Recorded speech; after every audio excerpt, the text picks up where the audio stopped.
Come on. Come on.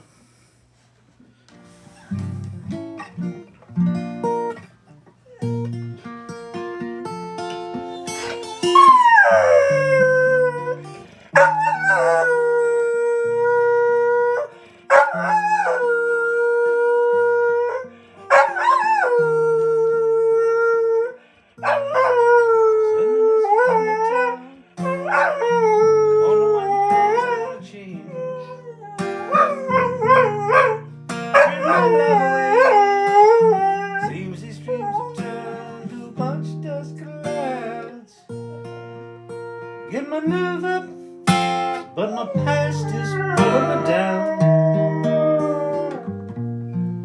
Wondering how long this black sheep gonna stick around.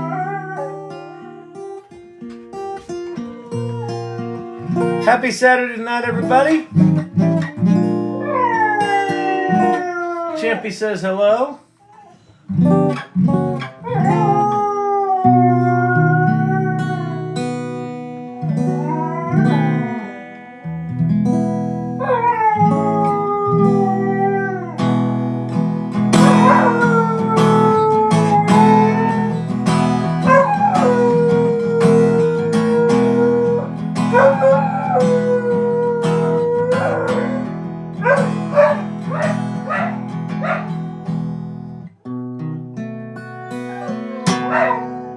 In a westerly direction, this car is my train. I've been driving, I've been wondering what it is I'm running from again. Feel like an 80-year-old man holding on to 29. Never head on that horizon is a California line.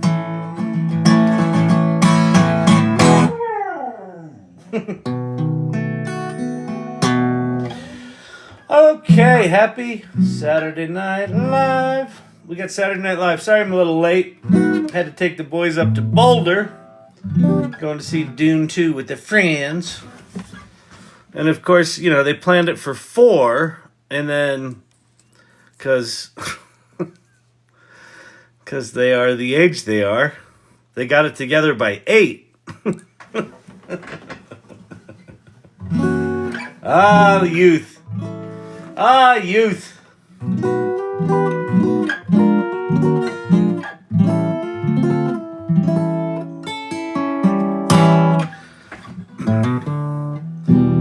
So if you're new here, my name's Kyle Shannon. I see you drank the bottle on the shelf. No, this is the old one.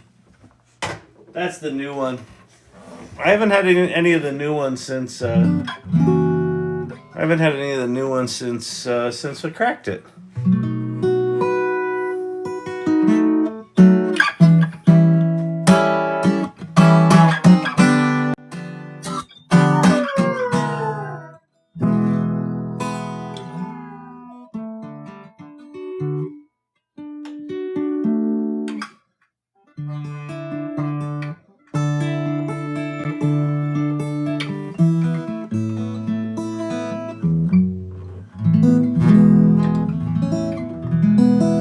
The tea tonight is English breakfast tea, hot. It's steeping right now because there wasn't coffee and I didn't have time to make it because I was late. So I just heated up water. And a water. Lovely Rocky Mountain tap water. He's your singing pal. He's such a good dog. He's a good dog, that dog. You know, he's one of those dogs where you want to hate him, but then he sings. And it's just cute. Ba ba ba. Okay, because I've been driving for the past hour, I have nothing in my brain. So why don't we let you all just ask some questions. Tell me what you got going on with AI. What are you worried about? What are you thinking about? What are you excited about? What have you done? Where are you stuck? And then what I'll do is you put those questions and requests in, and then I'll just ignore it and answer what I want anyway. That's the way it works around here. Is Chat ADD. It's like there's an agenda. Why did it keep doing that? No. Why does it keep doing that? I don't like it. Look at Infinity AI script to video. All right. Infinity AI script to video. Well, since I accidentally flipped my screen, why don't we just go there now and looked? The hell is going on with my? I'm not quite here, people. I'm not quite here. I'm a little disassociated, as they say. Infinity AI script to video.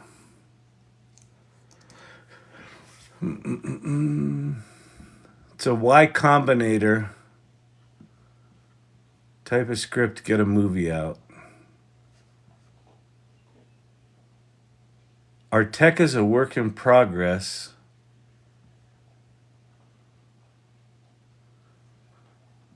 Try on Discord. Got it. Join Infinity AI. I have a feeling it's going to be getting started.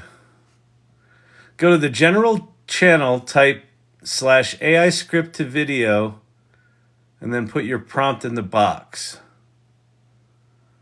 Well, how big are these scripts?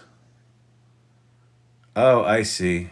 Like talking script to video. AI startups are the future. You're ignoring healthcare, Shamath. Gary's right. AI isn't everything.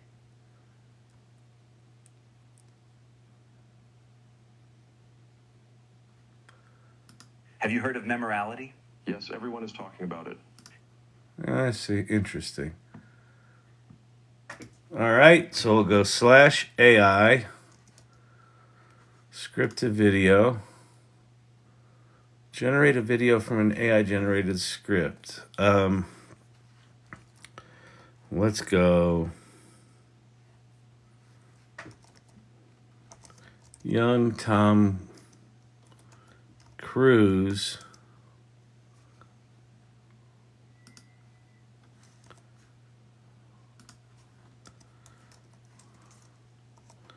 argues with Keith Urban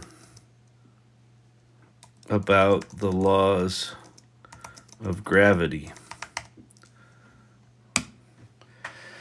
We'll see what's in the box. What's in what box? What you talking about? What you talking about, Willis? Gary.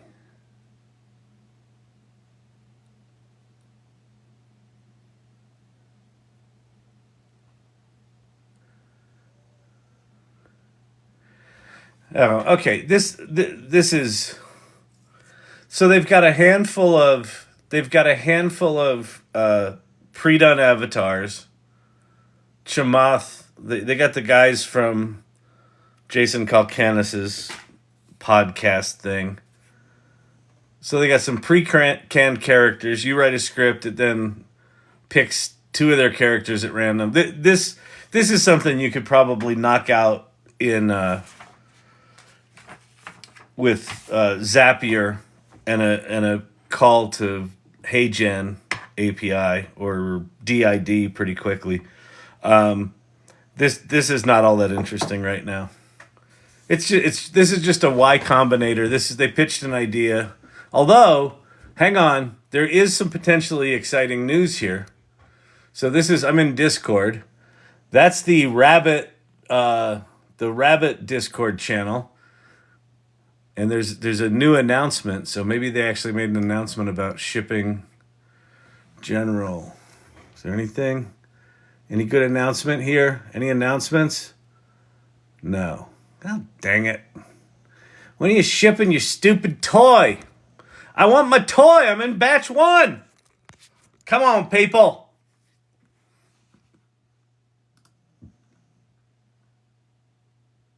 Select and generate. Refresh script, select and generate. Oh, I gotta actually say select and generate. Okay, all right. Let's see how quick this is done. Beep bop, your video generation is project in process. It will take 2 to 3 minutes. All right, we're leaving there. We'll come back to it. Not ready. Not ready for nothing. They announced refunds. Oh yeah, that's cute, Kevin. I'm glad you put the smiley face there, because you know I'd have gone and searched for that shit. It does not look like there was a someone on Twitter posted that Grok had been open sourced, but it wasn't. It was just an old code repository. Oh lordy, do you use tea bags? Seems a little personal, Kieran. But yes, I do. I am full on white trash. Look, this is my my Kyle Shannon Dreams mug that Rhonda made for me.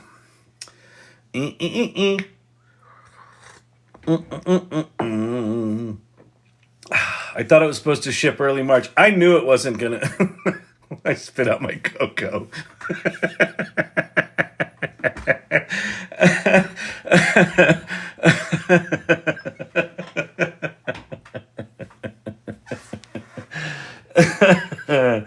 Oh yeah. Listen, if I can do nothing else on this planet but give people good spit takes, blow cocoa through your nose, that is my one joy in life, is having comedic timing good enough that I can catch people right as they're taking a sip. So the fact that I can do that on a TikTok channel really makes me happy. Woo! Please don't make jokes while I'm drinking. Yeah. Oh. Let's see. I thought that, yeah, okay, that's that. What's anyone got going on? Anybody have any questions?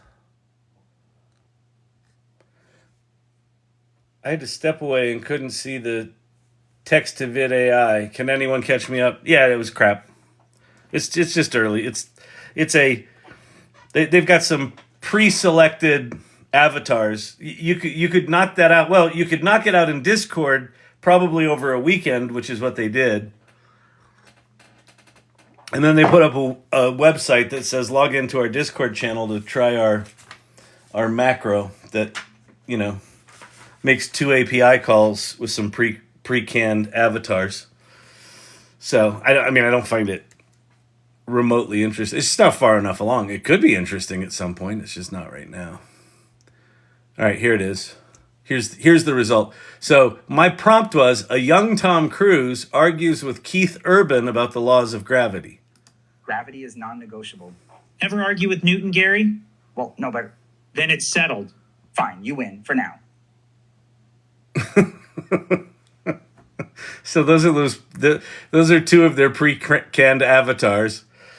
And then it writes a dumb little script. So it is not script to film. It is in no way script to film. It is prompt to shitty script to pre-canned thingies. I feel like Dave Portnoy shitting on technology, shitting on pizza. He's like, it's a 2.4. There's people in there trying to make their living. He just flushed their business down the toilet.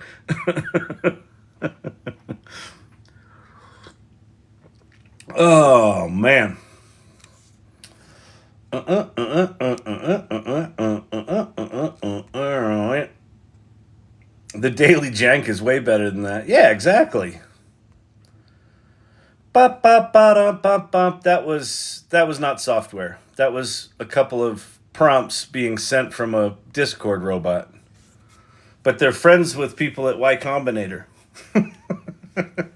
Do you think we're at a Y2K moment, year 98 for AI? if you want to start an AI business? That's a good question.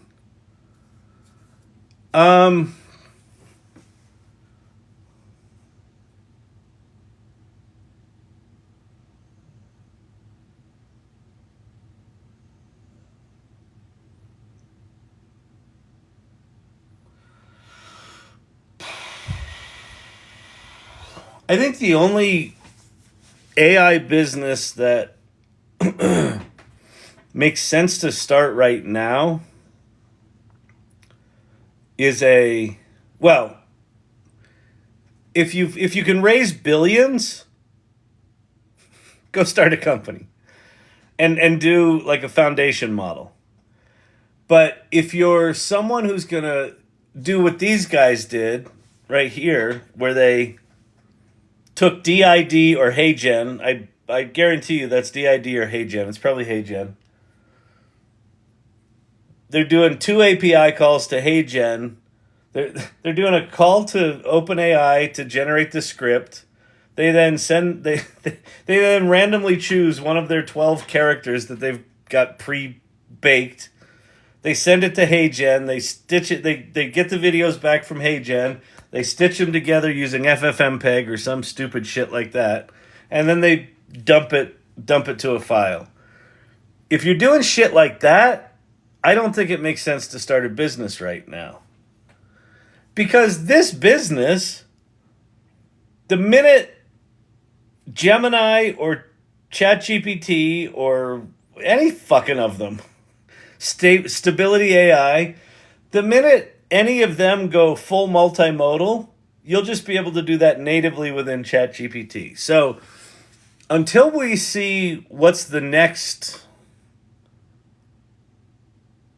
coming from OpenAI, like it's been a while since we've heard anything significant from them. So I think we're going to hear something big. I think that the thing that you could start in the next 2 years fairly safely is a service business around AI strategy and AI operations, AI execution. So if you're really good with ideas and solving problems, take it at a higher level. If you're really good with security and OPSEC and you know, AI operations, then start a you know, a firm to do that. And I think companies for the next 5 years are just going to be desperate to figure this stuff out. But I don't know that I'd start a technology company right now. I just feel like you're waiting for the shoe to fall that the company that you built that's revolutionary today is going to become a feature inside of the new Chat GPT that's included for $20 a month. Like, I don't know how you compete with that. If you've got really interesting proprietary data, maybe there's something there where you're not really relying on the latest super high-tech technology, but you're doing something with specific data. That could be interesting. You know, you're doing something with branded media content, or you're doing something with medical data, legal data, government data, or maybe not government data that's not publicly accessible. I don't know. That's a good question. It's a really good question. It's so good a question, I don't have an answer for it. I answered it. But you'll notice, like a good politician, I didn't actually, I don't fucking know. I don't know. No, I'm looking at a service-based AI business. I think right now is the time to do it. Drew, I think, listen, you're curious, you show up, you're consistent. If you've got the ambition to do a service business, I think it's absolutely the time to do that. And the thing that I would do, Drew, is you can help people get their AI shit together, but your business should be fully committed to AI. Like how you do everything, you should turn things around faster, you should do analysis faster, you should be able to do it cheaper than someone else doing something similar. Like, really lean into it. How did you get the link to the Rabbit R1 Discord? I don't know. I think from their Twitter page. Let me go look. Let me go look. Hold, please. Rabbit. We are going to the Rabbit R1 site. Mr. Rabbit. Rabbit. Oh, I put RI. It's different than R1. Rabbit Inc. Rabbit Tech is their web. Rabbit.tech is their website. And then if I scroll to the bottom, is there Discord there? Hang on. Rabbit OS, research, policy, press, fact, updates.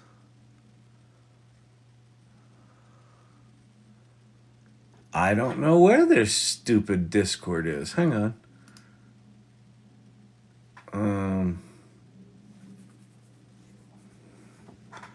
Rabbit R1 Discord. Let me Google that for you.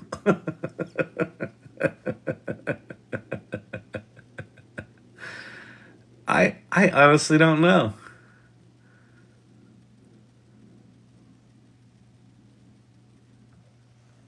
I'll tell you what I'll do.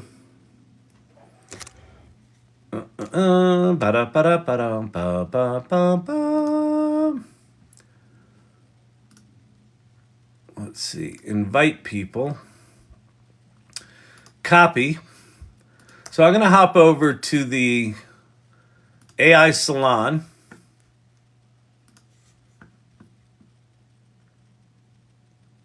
And I think I'll drop this. Where do I want to drop this?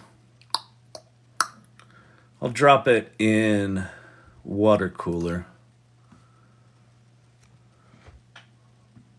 I'm going to go to, so if you're not part of the AI Salon, go here. The salon.ai, that's going to take you to, not that link tree, hang on.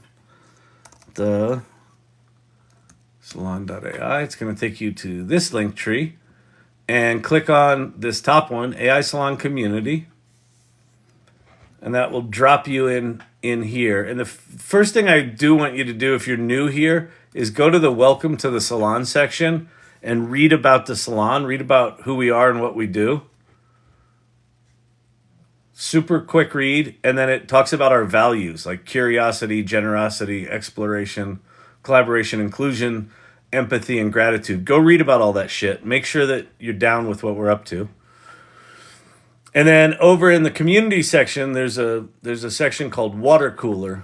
And in the live chat, I am going to make a post that says, someone asked about the Rabbit R1 Discord site or server. Here's an invite. Bang. All right. Winner, chicken dinner. You can go watch a bunch of people talk about hardware that they're speculating on. It's a completely useless server. The only reason I pay attention to it is for the announcements channel, which is painfully empty.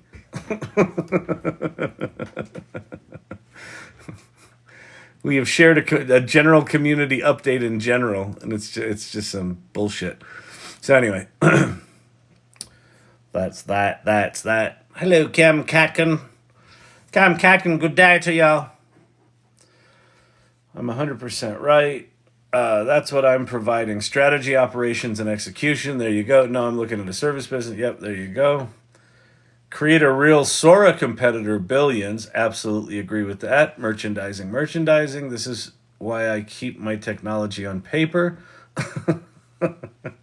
Now's the only time I can think, but I wouldn't risk my investors' dollars for it. Oh, wait. Now's the only time it can run, I think. I don't know what you're talking about there. There was the question about the Rabbit Discord. Cam Catkin, sorry I'm late. I was late too, Cam. You're later than me. That's bad. That's really a situation. We're gonna have to talk to the provost. Oh, it's exhausting. It's exhausting running a university.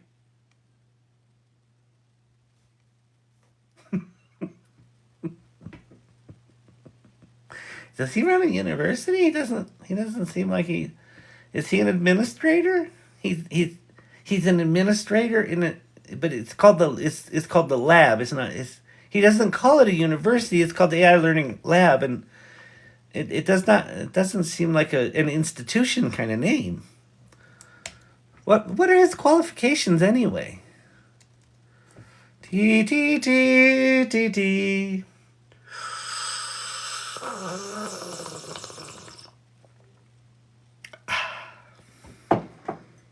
You could make money with Chat GPT. Drew's gonna make money with Chat GPT. Just hang out a shingle. I'll teach you how to run Chat GPT. People be like, I want to know.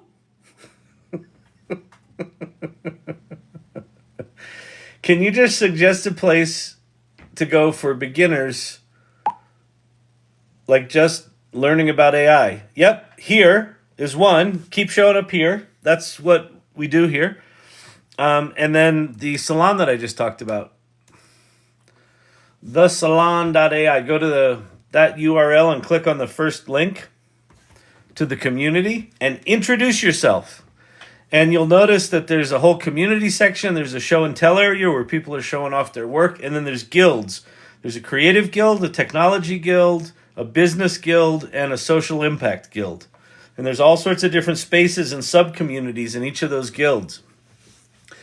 And just go introduce yourself and start connecting with people. Right now, Andrea, one of the most important things for getting started is to be around people who are doing this.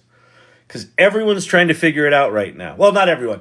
Everyone who is in AI right now is trying to figure it out. Or weteachai.com. That might be good too. That might cost you money, but I don't know. Someone just posted that. But you should be in community. And the other thing to do with this AI stuff is start with Chat GPT. Speaking of higher education, my school is cautiously embracing AI for students and faculty? Really? That's exciting, Cam. Thank you. Thank you, whatever university you work for, or are near, or go to. I don't know your relationship with them, but that's cool. Good. I am relatively apoplectic about our education institutions not jumping all over this AI stuff. But that's where we are. That's where we are. Oh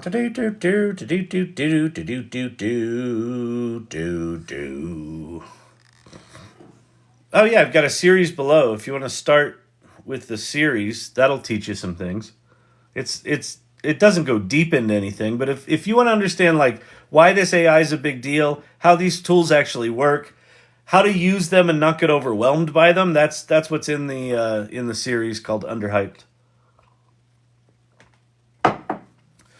But just start. And in fact, let me show you something. It looks like someone introduced themselves. Great. First thing you're going to do, check out what we're about. Then go to introduce yourself and introduce yourself. Use your real name, by the way. Use your real name. Whoever BS is, it's a funny name, but one of the things that we encourage and are requesting is people use their real name so you can actually get to know people. And then below introduce yourself, there's a section called AI Launchpad and Tools. And this list, where do I start? Quick start and tool recommendations. This is a page that I curate. And so these first 3 instructions, play, solve, and share, are my recipe for how you get AI literate. And the first one is literally play. Just go play with as many tools as you can. Don't act like you have to learn it like you have to learn a programming language. You don't have to be nearly as technical as you think you do with these tools. Go to Suno AI and write a song. You're like, but I'm not very musical. No, you just tell it to write a song and it will write a song. Go to Chat GPT and have it write you a recipe for, I don't know, a tofu-based lasagna, and it will do that. Just go play. Then the solve is, as you start to understand what the tools are and what they can do by playing, then you can start to solve problems and solve them for other people. A friend who's starting a business or something at work or something for your community group. And maybe they need to come up with a marketing plan. Hey, would you mind if I do that for you for free using AI? I'm trying to learn how to use it. Yeah, whatever. And then, 2 hours later, you give them a complete marketing plan that they thought they were going to have to spend $10,000 for. How'd you do that? Oh, I just used AI, right? And then the third one is share. Talk about it. Talk about it on LinkedIn. Talk about it with your family. Talk about it with your friends. I'm Kyle, and everybody hates it when I talk about AI. Fuck them. Talk about it anyway. Put yourself out there as someone who's learning about this stuff. Because if you're actively learning about AI for the next year, you are an expert. Period. End of story. It's that simple. If you're curious and engaged and learning about this stuff, you know as much as most people, more than most people on the planet, and as much as a lot of the people that call themselves experts. And then below that is just a big giant ass list of tools to go play with. All of the tools that I have on this list are tools that won't waste your time. The very first tool on the list is Chat GPT. If you are not Chat GPT literate, and I know it's fucking ridiculous. Everyone talks about Chat GPT. What's so special about Chat GPT? Chat GPT. You can make money with Chat GPT. It's just better. It's just better than the other stuff right now. Now, that's changing quickly. There are now 4 things that are in the neighborhood of Chat GPT. There's Claude 3, Opus. There's Gemini 1.5 Pro. Both of those have a little bit of limited access because, the one's behind a paywall and the Gemini one is behind you have to apply for it basically. And then there's Pi from Inflection. And those 3 are competing with ChatGPT, but just start with ChatGPT. Pay the $20 a month if you can at all afford it. The $20 a month for ChatGPT Plus gives you internet access. It gives you this thing called Code Interpreter, which is advanced data analysis, which sounds really geeky and awful, but it's actually quite remarkable once you understand what it can do. It's got GPT Vision. You can upload images, like take a picture of a whiteboard and it'll parse it. It'll understand it. It can generate images, and then you can create and share custom GPTs, which are full-on customized versions of ChatGPT that you can share with the world that you publish. You can't really make money with them right now, but that should be coming. But anyway, that's where to start. All right? And then just keep coming back here. Just keep coming back. Just keep coming back. Just keep coming back. But I haven't learned anything yet tonight. It just seems like you're talking to the camera. That's how it goes sometimes. This is Chat ADD. Sometimes you come in here and it's like one bomb after another. Like boom, boom, boom, boom. You're like, oh yeah, bring it on, Kool-Aid. Other nights you're like, is Kyle drunk? I'm part of our group from our faculty senate, writing best practices for AI use for the coming year. That's awesome, Cam. Cam, go check out, if you haven't seen it yet, go look for the City of Boston's generative AI policy, I think it's called. Let me see if I can find it. City of Boston. Boston AI guidelines. Yep. City of Boston AI guidelines. It'll take you to boston.gov. Interim guidelines for using generative AI. They did this on May 18th. How do you make your own GPT? All right, we'll go make one. I will show you how. This is just a really good document, Cam. That just talks about what they are, that they hallucinate, how they work, and Boston was the first city that I know of that put out an official, for the city of Boston. Here's our position on Chat GPT. I think it's a really good starting point. So if you're being asked to put together guidelines, it's pop it into Chat GPT and say, change this for my university and update it with all the latest thinking. You could probably get to a pretty good first draft. All right, let's go. Look at that. City of Boston guidelines. It's very, very cool. All right, we are going to go to Chat GPT. I'm going to teach people how to make a GPT. GPT. No, chat.openai.com. Okay, so if you don't know what a GPT is, in order to use one, you have to be you have to have a Chat GPT Plus subscription.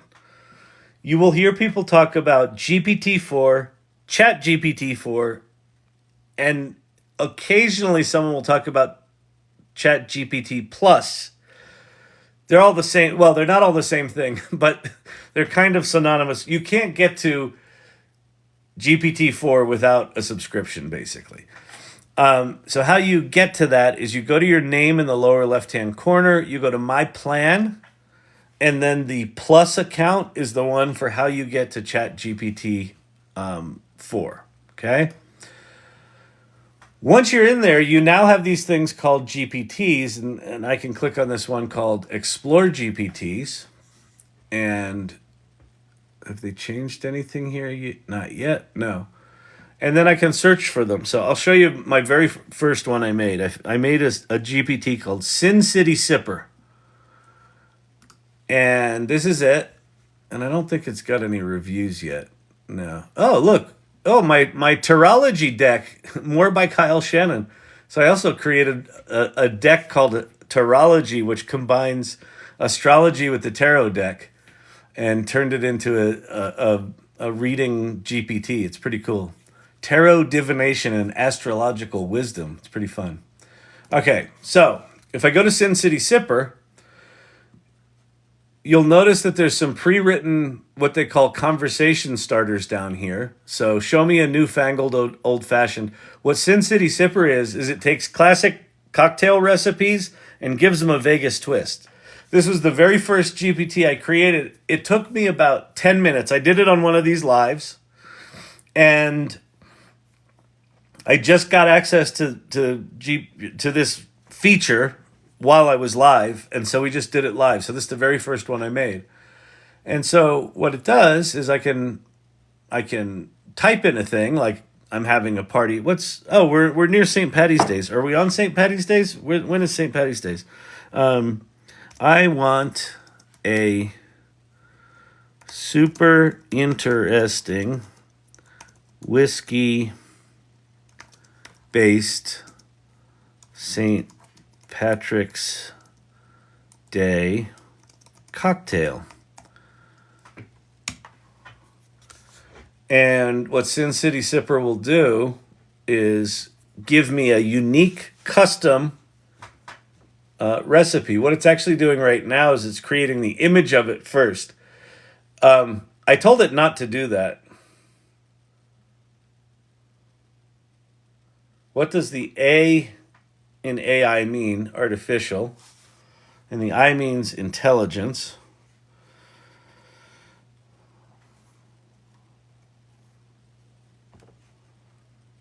I don't really know what to say about that. It's just basically these machines have been modeled after the way our brains work, and they're trying to make it happen. It would be more accurately called machine learning, all the stuff that we're playing with. But, all right, so what did it give us? Your St. Patrick's Day celebration with the Emerald Isle Whiskey Twist. Irish whiskey, chartreuse, interesting, lime juice, simple syrup, bitters, and a mint sprig. That doesn't quite look like what it would look like with those ingredients, but that's okay. But anyway, so that's what this thing does. It's just a single purpose, thing. And the way I've got it set up, if you ask it to do things other than this, it should tell you it can't do that. But for example, somebody sent me after the Super Bowl, they sent me a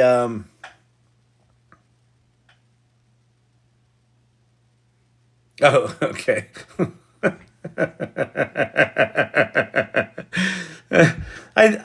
I couldn't figure out why you were asking it, Pate. I should have known you were just being a smartass, but thank you for being a smartass. 'Cause I'm like, why is Pate asking that? There must be maybe some paper came out today that they're changing the A to mean something else now. Or it was a joke. So I'm glad it was a joke. Somebody used Sin City Sipper. They took a picture of their booze cabinet, of like the bottles in their booze cabinet, and they said, make 50 drink recipes, Super Bowl themed drink recipes for my guests for a Super Bowl party using the booze that's in my booze cabinet. And it did it, and it gave them like a table of drink names that they turned into a menu. And then people at the Super Bowl party could come up and ask for a drink. And then the bartender had all the recipes for all 50 drinks that were just of the booze that was available. Really amazing, right? So anything that you're interested in can become a GPT. I got one. Okay, so we're going to go make one now. So how you find them is you go to Explore GPTs. And you can just scroll through a big list of them. You can search for them. You can search on topic. It's not a great directory right now. But if you want to make a new one, you go in the upper right-hand corner. You say Create. And then it takes you to this page with a lot of fingerprints on the screen. See? These are all where I touch. I'm a very tactile teacher, apparently. On the right-hand side of the screen, you have this preview. This is where, when you create your GPT, you're going to be able to test it. On the left-hand side of the screen is where you configure it or where you create it. And so there's two tabs, Create and Configure. We're going to start with Create because Configure, while it's very, very simple and it doesn't actually require any coding, it's a little more complicated. Like you can upload a picture. You have to come up with a name, a description, instructions, which is actually your prompt, right? There's not a lot of instructions on what to do with the instructions. You can search for AISalon and see a bunch of GPTs by folks in this group too. Oh, cool. Yeah, search for hashtag AISalon. I need to go hashtag all my GPTs up. That's a great idea, Corey. So just don't worry about configure right now. We'll come back to that. But we're going to go to create.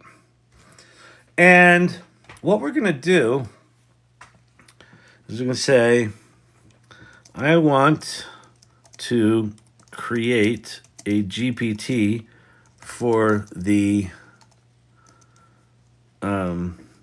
Dune movies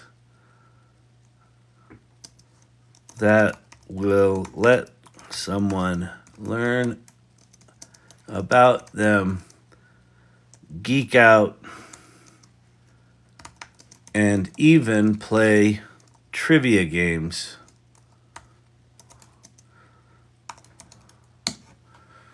And so it says updating GPT. So it's building it. So if you notice on the right here, it just still says preview. But here in a few seconds, it won't.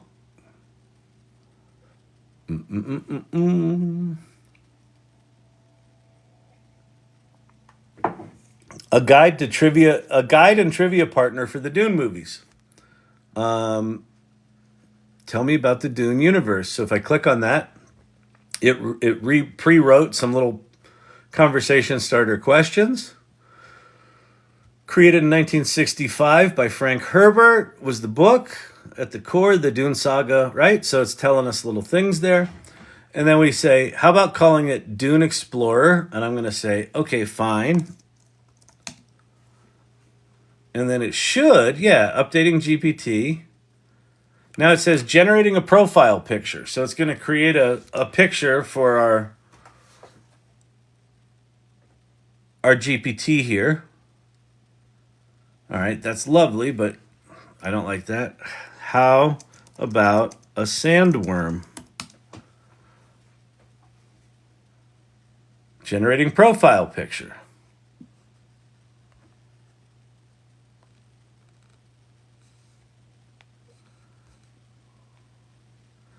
I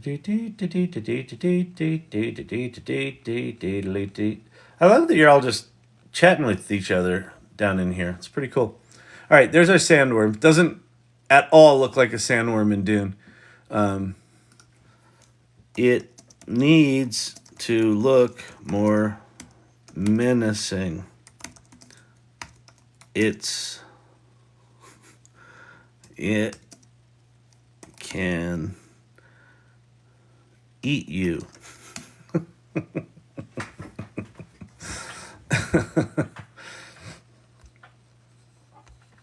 Did you see Neil deGrasse Tyson talking about the whole premise of Dune is all fucked up? Because if you pound on sand, the one thing that sand just simply doesn't do is transmit sound. It's like, there you go. There's a good scary sandworm. There we go. Nice. So go perfect. I can't believe it did something that aggressive, which is good. That's what we want. All right, let's dive in a bit deeper. But anyway, so we now have this thing called Dune Explorer, a guide for trivia, and then it's got these little starter questions. I can now go over to the Configure tab, and you'll notice that all of this stuff is filled out for us, right? So here's the description. Here's the prompt. You can add to this prompt. So I could say, follow these rules. Whenever you give someone a description of part of the story or movie, create a 16 by 9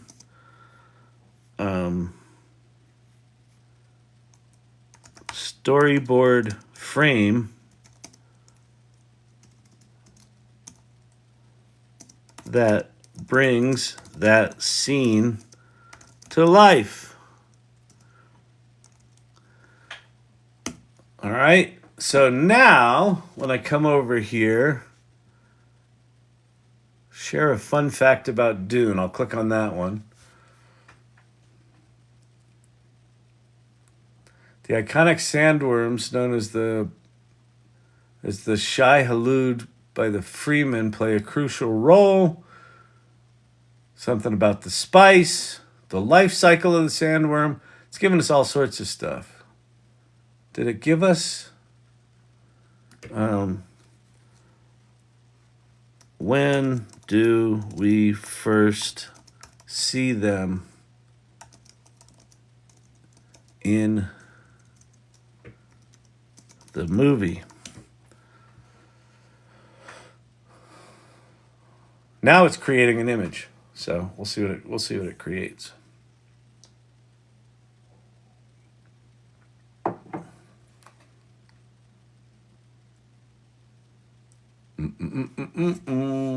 Ba-da-ba-da-ba-ba-bow.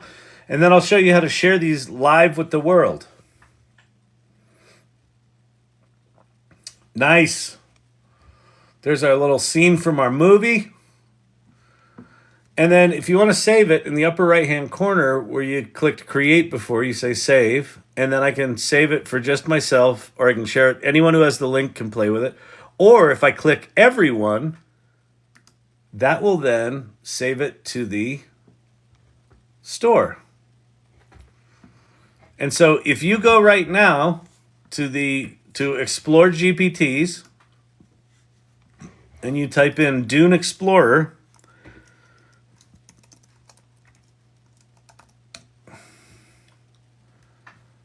you should be able to see what we just created here. Yeah, Dune Explorer.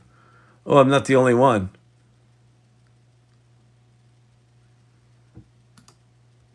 Mine's the only one that has a nasty worm. Everyone else got lazy. Theirs has got the shitty scenes. Mine's got the nasty worm. So that's how you make GPTs. That's it.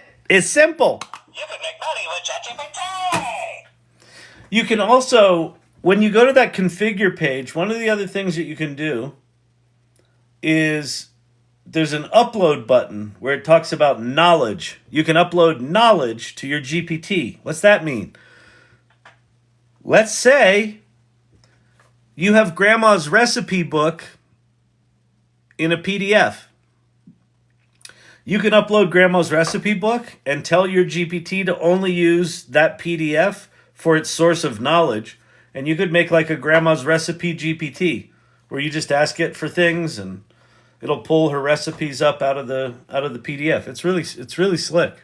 Very, very sophisticated for like zero programming requirement. Zero. Not like Zapier, which claims to be a no-code development tool, but it really requires you to understand APIs and programming logic, and it's not as simple as it sounds, which it can frustrate people because they're like, I thought this was supposed to be easy. Well, it's easy relative to learning to code, but it's not easy. GPTs are actually easy. Can Chat GPT help you make spreadsheets? Yes. Well, make spreadsheets. It can analyze spreadsheets. It can make spreadsheets. So in GPT-4 is a thing called Code Interpreter. So I can just say, make me a table that compares movies from each decade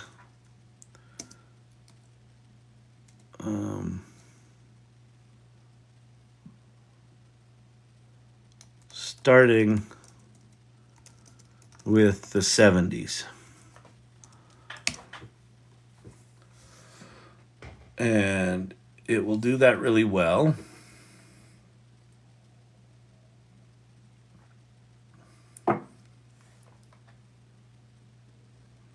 Oh, it's interesting what it did. It picked the most iconic film of each decade. That's kind of cool. I hadn't even thought about that. I mean, that wasn't what I was asking for, but 70s The Godfather, 80s E.T., 90s Titanic, 2000s Lord of the Rings, 2010s Inception, 2020s Parasite. That's interesting. But now I can just say, put this table in an Excel file I can download. And see where it says analyzing here. And if you open this up, what you actually see is that it's writing and executing its own Python code. So you can either upload a CSV file full of data and have it analyze that data, or you can take anything that you produce and you can have it generate a Word document or an Excel document or a CSV, whatever you need. And so it does its thing. Oh, always expand output. They just added a toggle thing here or I haven't seen it before, where when it does what it does, it'll default to always expanding it. I'm gonna leave that on for now and see if it bugs me. But the table has been saved to an Excel file. You can download it here.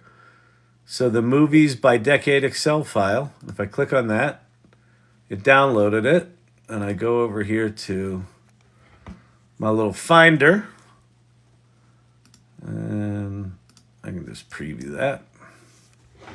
Boom, there it is. It's not formatted very pretty, but you can tell it to format it. I mean, it's quite remarkable.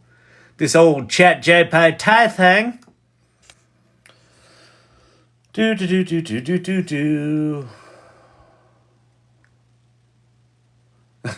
You all realize that Mr. K had Chat GPT tell him about Dune 1 while going to see Dune 2. Well, so here, watch how we can do this.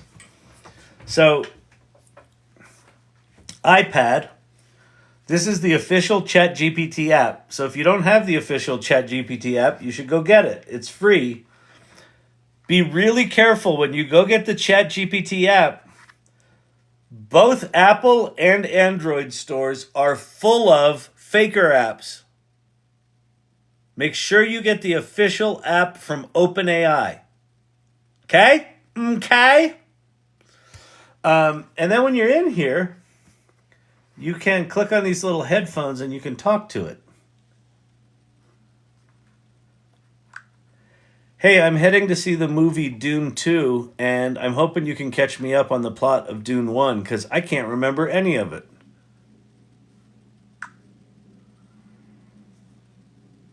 Of course, I'd be happy to help you catch up.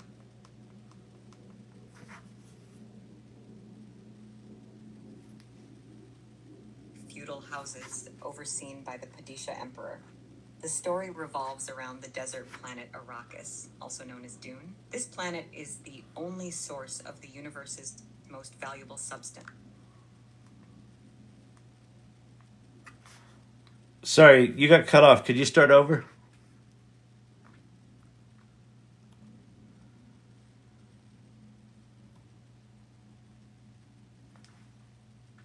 Hello? Can you start over? Planets under an emperor. All right, something it says connection failed. Tap to retry. I think my Chat GPT has got bad memory. Let's try again.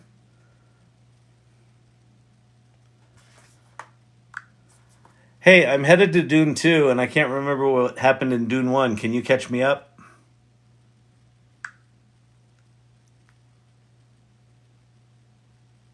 Absolutely. Heading to watch Dune Part 2 without a refresher on Dune Part 1 might leave you a bit lost. So here's a quick catch-up. Dune Part 1 focuses on the desert planet of Arrakis. So anyway, you can do that. Yeah, I know, Mr. K, I don't know if you heard it, but Joker called you out and said, Mr. K did this because I just made a Dune GPT. I don't know how much you've heard. No, that's a super cool idea. But did you know you could talk to Chat GPT? If not, you can. This is why you need to get curious. Just play with these tools and hang out with people that are playing with these tools, because they'll figure shit out and tell you about it. You'll be like, oh, that's cool. Like Mr. K is a teacher, an educator. He's one of the co-hosts of the Education Guild in the AI Salon. And he's super generous. He's got a TikTok channel. You should follow his TikTok channel. Mr. K all day is his thing. Did you reach 1,000 limit on Midjourney? I don't think so. Let me just quickly go look. I didn't play with it today. I actually just took some time and did nothing, which was really good. I downloaded a couple of TikTok videos. Let me see. Alpha. Midjourney.com. Sign in. Let's see if I got it. Sign in. Nope, apparently not, because I think I'm signed in. Am I signed in? What's going on here?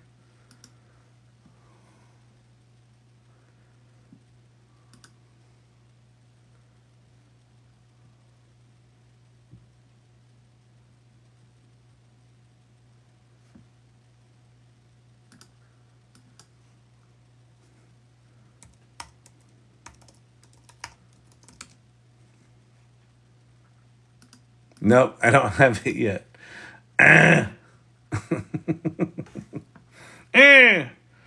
I'm probably 20 away right now. Hang on, I just heard Champy need something. Hang on, I'll be right back.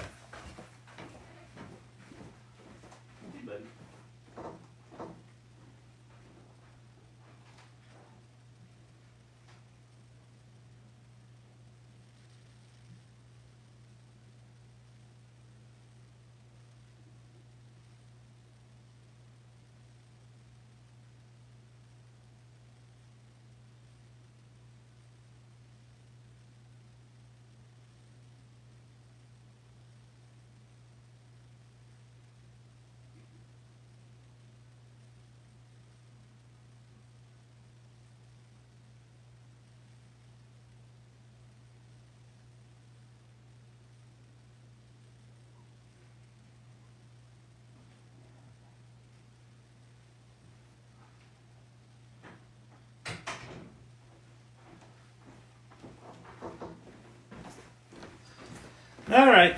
Champy wanted a snack. Champy has been dealt with. Uh-oh. Oh.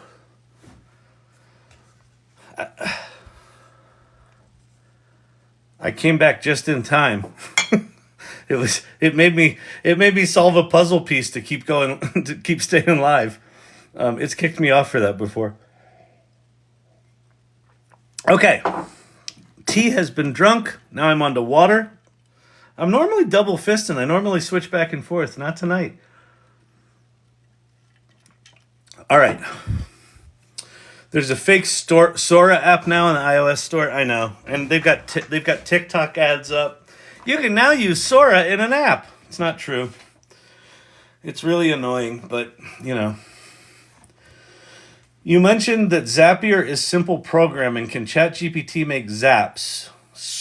Yes, the Zapier has incorporated Chat GPT into Zapier. So within Zapier, you can just ask it to build you a GPT and it will. Or not a GPT. You can build a Zap. You can say, I want to create a Zap that every time I receive an email from this email address, it comes up with an answer or something like that. And it will tell you which components to put together, and then you have to go hook them all up. Or, log into them all and give them their instructions. So it's in there right now. There's a plugin in Chat GPT. If you've got Chat GPT Plus, you have access to plugins, but plugins are going away. And then there are a lot of Zapier. I think Zapier has an official GPT. In fact, let me go look at that. I think that's the case. Explore GPTs. Zapier.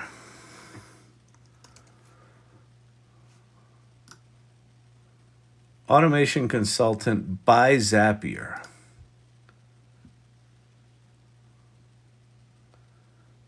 It says it's by Zapier, but it says by Community Builder. So I don't know if this is an official Zapier thing. Discover opportunities and save time with automation at work and get them set up for you. Yeah, so go grab the Zapier GPT and see if it's any good. It might be. Who knows?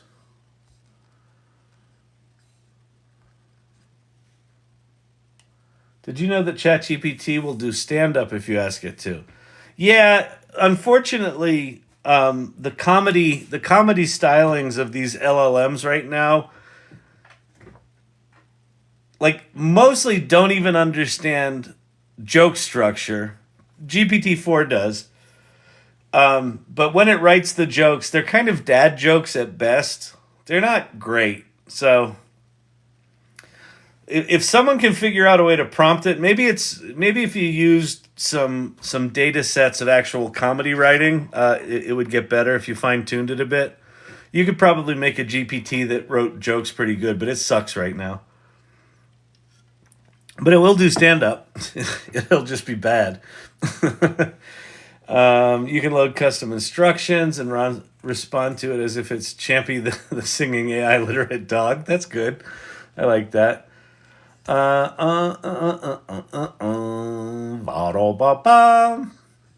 GPT needs a humor plugin. It does. That could be a way. I'll tell you what. That could actually be a way that a good comedy writer, especially a famous one, if they got good at this, take any of the SNL writers like Seth Meyers or whoever, just any of them, or just anyone that can write good. If they got AI literate, they could make a GPT that is designed to write good jokes and put that out in the world and potentially, make money on it.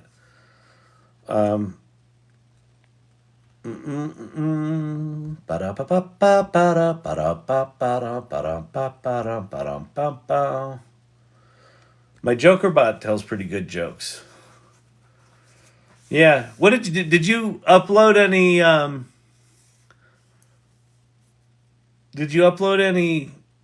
documents to it, Joker? Or was it just with prompting? I was trying to get GPT to write stories like Trey Parker and Matt Stone. Oh, that's interesting. I would think that you could. I would think that you could take like South Park scripts, Mr. K, dump a bunch of South Park scripts in a series of PDFs, and just upload them as the knowledge source. I bet you could get it to write South Park episodes pretty good. There's so much out there. And that instruction to Dune to show it, Champy. Wait, what? What, Corey? Oh, add that instruction to Dune to show it. Champy will talk and it'll be sweet. Yeah, they had interview transcripts too. Oh yeah, that's cool. That's pretty cool. Yes, a PDF. Okay, great. Yeah, I would think if you find a good comedy writing source, that's interesting. You get into such weird copyright weirdness with GPTs. Because you could put a book in there as the source, but not credit it, and then that's fucked up. But if you credit it, you can't use it because it's copyright infringement. We're in such weird territory right now. I will add this plugin. Great. What else do we want to do? I think Guardrails should archetype. Okay, let's see. I was mainly looking at before storytelling. It violates policy quite often. Thoughts on GPT Rapper Startups?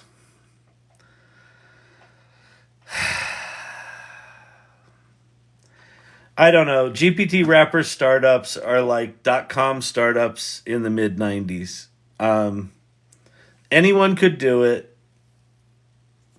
They are super sexy on the surface and have very little underneath the surface. And I think a lot of them are going to get funded. I think almost none of them are going to survive. I also don't know where the boundary is between a Chat GPT wrapper app and a real application. So if you look at Devin, what Devin's doing is a lot of calls to GPT-4. So it's technically a wrapper app, but they've got all these different modules that are taking the output of Chat GPT-4 and using them, right? So Devin is a much more sophisticated GPT Rapper app. And if you don't know what a GPT Rapper is, by the way, it basically is you create a website that looks like it does something remarkable, just like a GPT. You know, I could create a startup for doing customized cocktail mixing application for bartending point of sale systems, right? And I could put it out there, and I wouldn't call it Sin City Sipper, but I'd call it like bartenders, guru or whatever. And I could probably, if I tried really hard, because that's not a great idea, but I could potentially go raise money on that, right? And try to get it, sell it into the bar industry and hook it into point of sale systems and things like that. But in the end, it's just making calls to Chat GPT. So I don't know. I do not have a good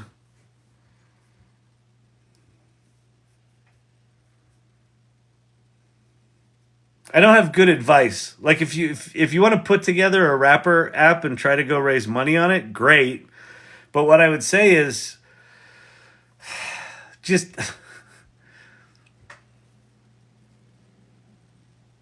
here's where I think we're going. If you go look at the videos of Devin, and if you haven't seen those, I can go show what Devin is. Devin is an autonomous agent. And so what Devin does is you give it a goal. Like right now, the way these large language models work is you give them a prompt and they give you back an answer. And then you give them another prompt and they give you back an answer. And it's on you, the human, to figure out if it's right or not, right? And to figure out what's good and to figure out how to prompt it. Where we're going, and I think whatever OpenAI is going to release next is going to be markedly different than the current Chat GPT. I mean, I think it's going to be markedly different. I think it's going to have reasoning, and I think it's going to have autonomous agents. And autonomous agents, you give them a goal, and they just go start doing shit.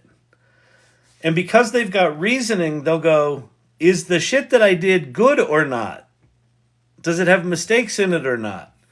And they're going to go off, and what's going to happen is, what the experience is going to effectively be is that we'll be interacting with custom written software that was written for us in the moment based on our goal. And so I don't know how as a software developer you compete with that.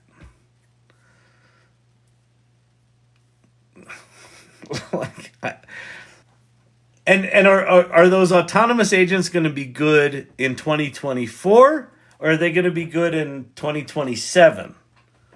Because if it's 2027, then you've got 3 or 4 years to maybe get a Rapper app funded and go put it out in the world, and then use that money and what you learn to create something that's useful. But if those autonomous agents get good in 2024 or early 2025, I feel like you're going to spend a lot of time building software that's just going to be, no one's going to give a shit about it. So, I don't know, man. We're in a weird place right now. We're in a cusp in between two modes. Like we're on the tail end of generative AI as we've come to know it, which is you prompt it and it gives you an answer. And we're about to enter a mode where that's not really how they work. You'll still be able to do that, but the more advanced stuff is going to be all this autonomous stuff with reasoning. And I think everything changes then. So that's why I am more inarticulate than normal is that I'm trying to figure out what's coming, not knowing what's coming. But I know there's enough hints to know that it ain't going to be what we have now. Wait, what was that? Kyle, a human being had something up there that was just pinned. I was just about to read it and I lost it. It went away.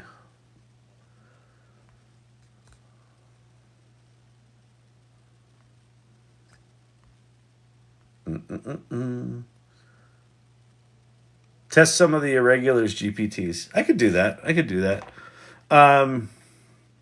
The problem with testing some of the GPTs is without knowing them and knowing which ones are good and what to do on them, my fear is it'll just get a little boring.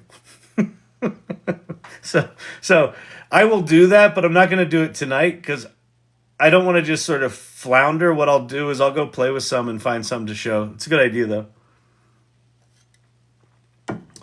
Diane, what prompt instruction could my daughter use to get Chat GPT to help her study for biology? All right, let's go do that. That's GPT. Help you. So, actually, the first thing we'll do, I'm going to assume you've got Chat GPT Plus. I'm going to say biology. I'll just put in biology right now. Let's see what it comes up with. Specialized. Your biology expert. Biology professor. Expert biology. Let's take number one, specialized biology assistant. The world's most powerful biology tutor. Okay. Go to GPTs and jump into. All right, it's got decent ratings. How many ratings? 40 plus, 4.5 stars, education, start chat, advanced biology mode. Oh, this is cool. Basic biology mode, advanced biology mode, exam preparation mode, and research mode. So I'm going to go to advanced biology mode. Welcome to advanced biology mode.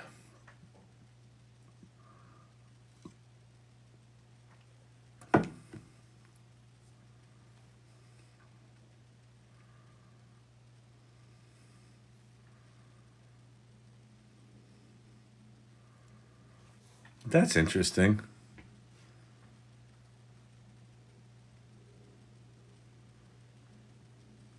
As a token of appreciation for selecting a member of the Pulsar AI fleet, I invite you to join a VIP community of AI enthusiasts and creators. So this is basically just a fucking ad for... These things just annoy me. This is just an ad for something like the AI Salon. But it's really unclear. Like I don't know. As a token of appreciation for selecting a member of the Pulsar AI fleet, I didn't select a member of the Pulsar AI fleet. I selected a biology thing. Like this is just lazy programming that this comes up this early and that they don't explain what the fuck a member of the Pulsar AI fleet is. Anyway, let's see if this is any good. Let's see. I need flashcards to understand cell mitosis. Oh, and I spelled it wrong. And it fixed it, so that's good.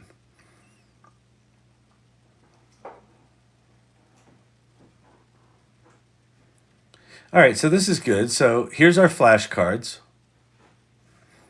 And actually, you know what would be cool with this? So wait, I'm just going to stop it. I'm going to say,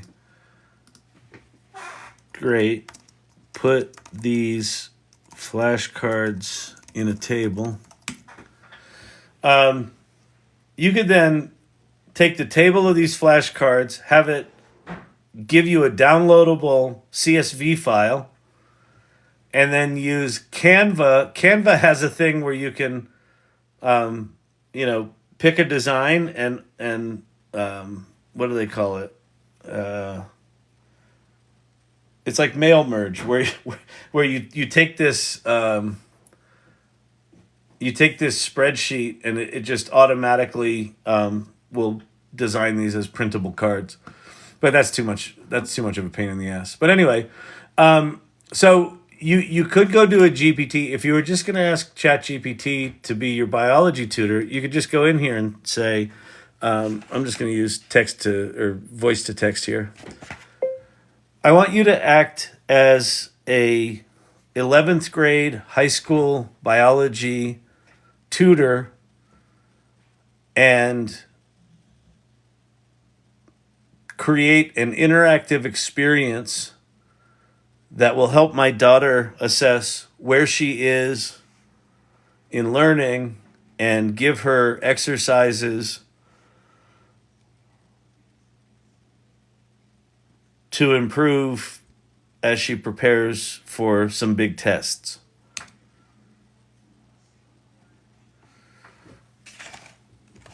So that sounds like a great plan. Cell biology, we can assess. Let's conduct a brief assessment. Cell 1, cell biology. What's the function of... Okay, so it's just giving me a big blast of questions. So I'm going to stop it.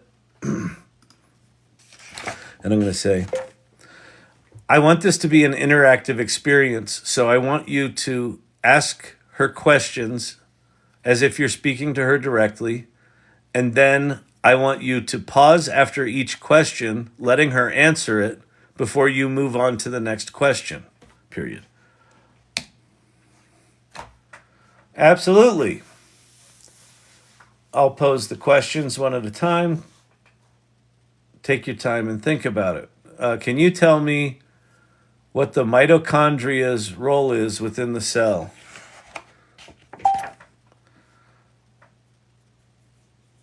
The mitochondria within a cell is like a little disco dancer at the club.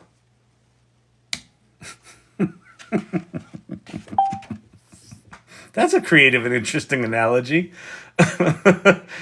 Often known as the powerhouse of the cell. So now it's acting like a tutor.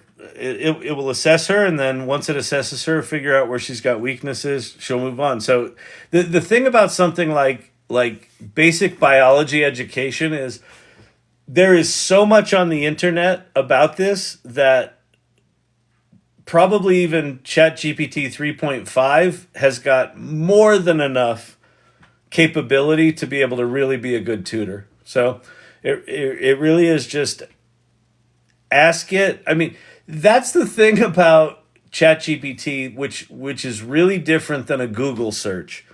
A Google search, Google sort of trained us to put in a really concise single question, and then they'll give us all the answers. And it's not really a back and forth kind of thing. ChatGPT, on the other hand, gets better the more context you give it. So if you give it the role of being a biology tutor and tell it you want it to be interactive, and if it's not acting interactive enough, tell it how to do that.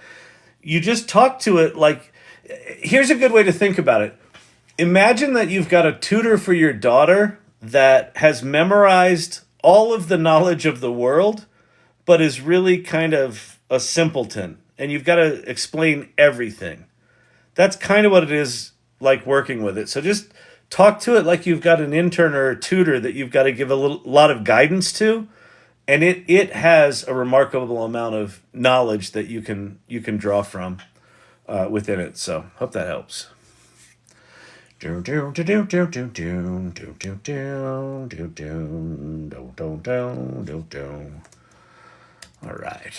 All right, fantastic, Bob. Tell him what he's won.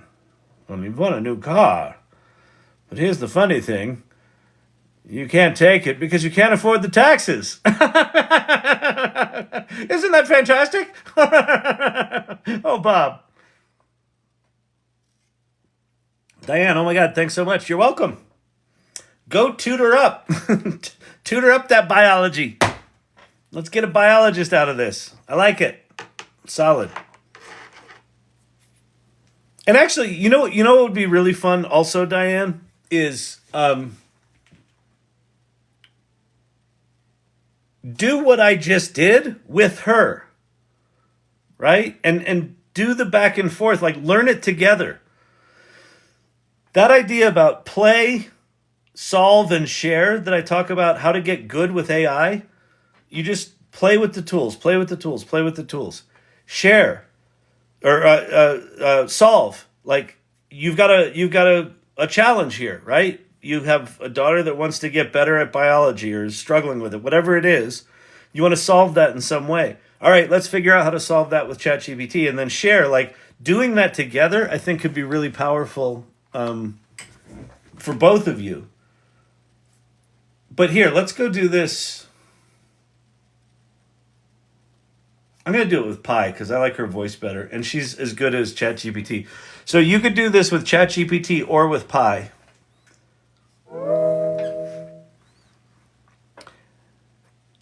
I want you to act as an 11th grade biology tutor and ask me some questions to assess where I am and then come up with exercises to get me up to speed. All right, let's get started. First up, can you tell me what you've been learning in your 11th grade biology class recently?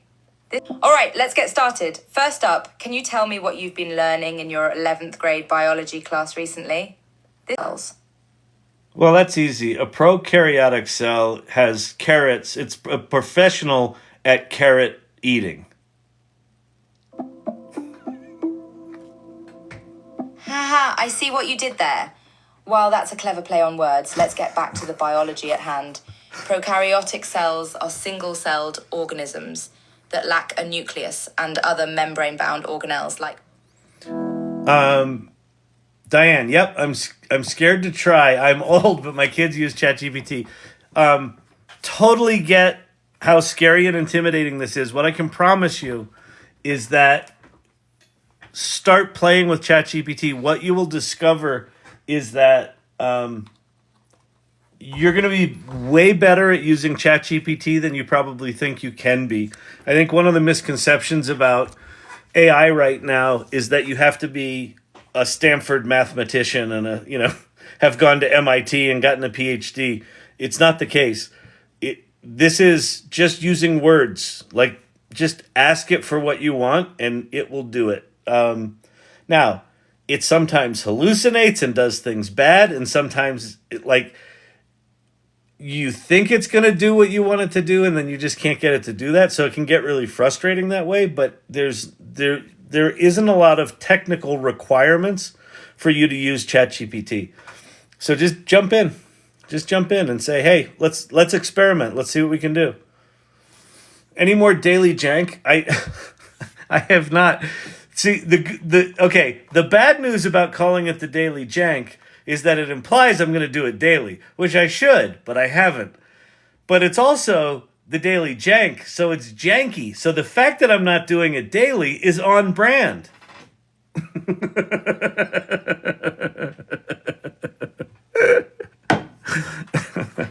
But I have not done a new daily jank.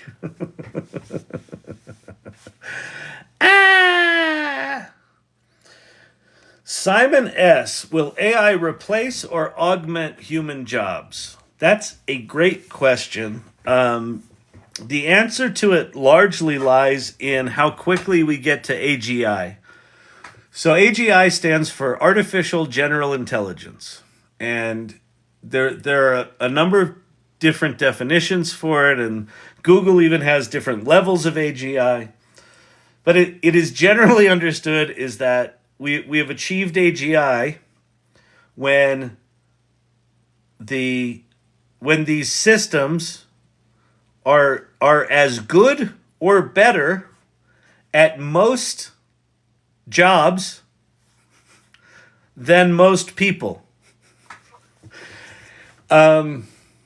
People like David Shapiro think that we're going to hit AGI at that definition this year. Elon Musk just said we'll essentially hit AGI by 2025.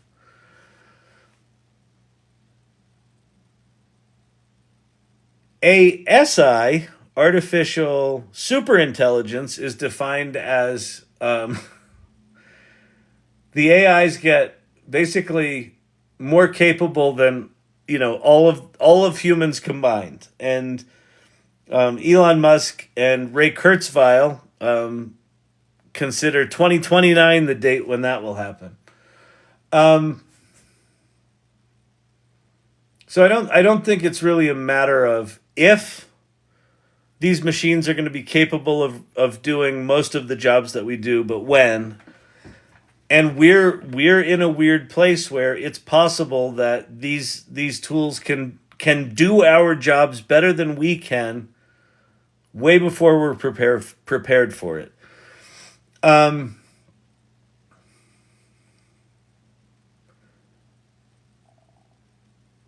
don't know what that means though.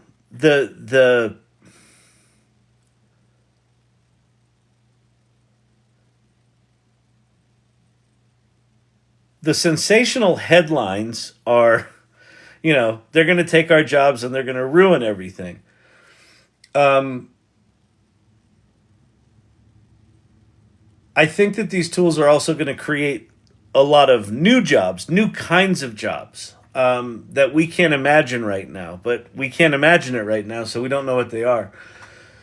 I think that probably starting 2 to 3 years out and probably going for about 5 years is going to be a massively disruptive period where companies get disrupted, individuals get disrupted, people that are AI literate are going to fare okay as organizations try to figure out how to use these tools. They're going to get desperate. They're going to reach out. Who knows anything about AI? Who knows anything about AI? So like part of this channel is get fucking AI literate now. I don't care if you have a moral objection to it or an ethical or like, yes, all of that shit needs to be dealt with. And these tools are coming, right? So the only hedge that I can see against, you know, toward having some stability in the workforce is be AI literate. So if you're a project manager and you're great at project management, when these tools get great at project management, if you don't know anything about AI, then I think you're absolutely at risk. If you're great at project management and you learn everything you can about AI and how to do project management with AI as it is today, and you're like, okay, I figured out some automations here and I've done some things, I've made us more efficient, I'm getting better at this, I really understand the tools, and then all of a sudden a tool comes along that's awesome at project management, all that shit that you built is going to be irrelevant because the tool will just do it now. But you won't be irrelevant because you will have established a reputation for being competent around this stuff. So they'll say, hey, why don't you go run this new crazy good tool? And then the other people that are good project managers that were resisting it probably won't survive that shakeup, right? So, yeah, so a lot's going to change. I'm learning to save my job because not one person in my department is remotely interested. Yeah. And a human being, you are going to... The point at which it becomes obvious to senior management at your company that they've got to deal with this, they will deal with it. You know, companies, when they decide to move, they can dump a lot of resources toward whatever they need to do. So a lot of companies right now are just ignoring it. They're whistling past the graveyard. So after ASI learns all humans can teach it, then it learns on its own organic intelligence. Yeah. Yeah. There's going to be this, you know, and it's not all bad, right? Like some of this is really good. This is things like when the AI can start solving historically unsolvable problems for humanity, like diseases and climate and energy. Like, one of the things that seems super clear about where we're heading with all this technology is we need way more compute power and way more energy. And in the current paradigm, that it's not sustainable. In the current paradigm, we're burning more coal and we're doing more this and we're doing more that. Well, what if AI helps us solve fusion?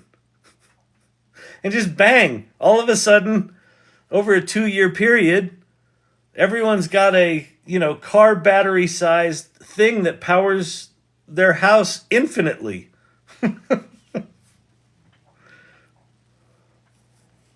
Right? What if, genetic diseases and things like paralysis and, due to injury and brain injury and things like that, what if those are just solved? That's the kind of thing that this kind of capability makes possible. Organic intelligence, please elaborate. Well, so right now, to train these tools, we're only training them on the collective output of humanity, right? So OpenAI went and they got as much of the public internet as they could, and they tagged it in this special way so that it could be ingested into the way these large language models work. And so they're using all of our data. Well, there's a point at which we run out of that data. And so then you create what's called synthetic data, where the AI will generate, the data that it needs to learn and keep learning.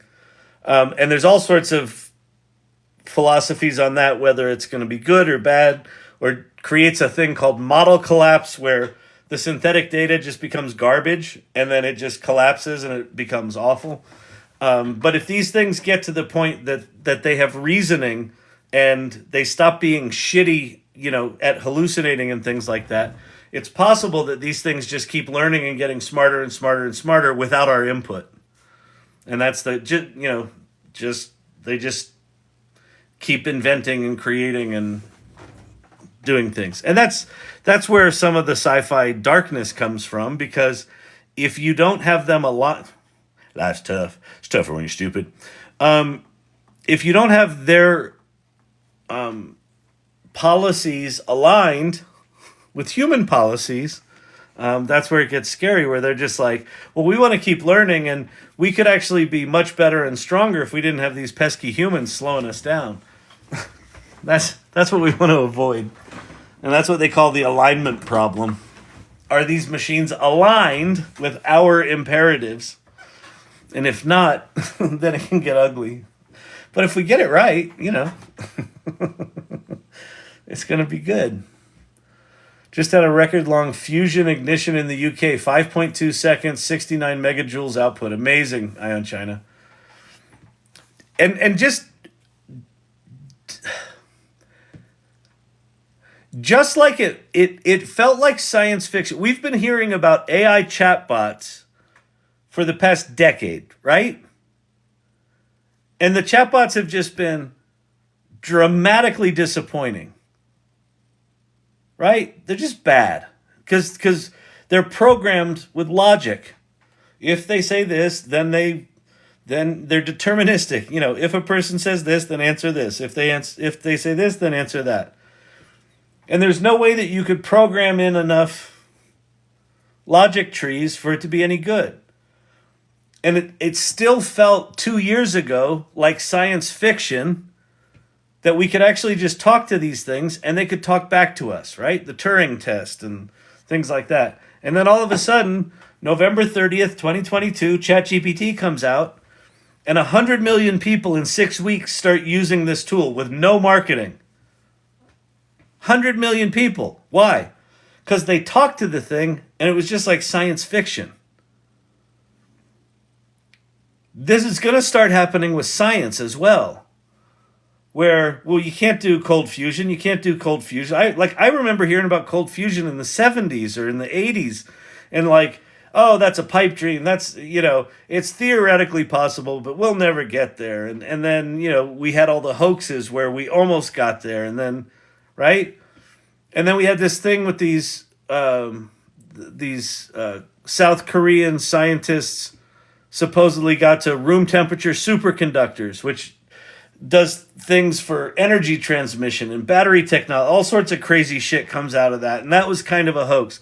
So it still feels like science fiction that we're going to be able to create some infinite power source, and that we're going to be able to create, incredibly efficient superconductors that make our computers like, exponentially more powerful, and the batteries in our cars, just like you charge them once and drive them for 5 years before you have to charge them again. Like shit like that is just going to start materializing because these technologies are accelerating everything. And then those accelerations build upon one another. So, exciting times. It's so exciting. He seems excited about it, but everything he's saying is fucking terrifying. It is. It's weird. I have my new favorite saying that I keep putting trademarks on the end of, just as a joke more than anything, is 2023, the last normal year. If indeed we get to AGI in 2024, if indeed the next version of Chat GPT is more like a system that's got reasoning and autonomous actions, where it can take actions on our behalf, we've entered a different state. If it's not like right now, ChatGPT is good enough that it can improve the efficiency of current humans' jobs by anywhere from like 20 to 50 to maybe 60%. Like I can be 60% better at the things I do with the current technology. It still requires a lot of my input. It still requires me to learn shit. It still requires me to learn prompt engineering. It still requires me to, it's just like more, I got to learn more shit to be more efficient so I can do more shit for the people that expect the shit to be done, right? Well, what if these things just get better than me at all the shit I do? Or even if they get better at me of 70% of the stuff I do. Well, then what do I do? I don't know. I don't know. It's crazy. It's crazy, I tell you.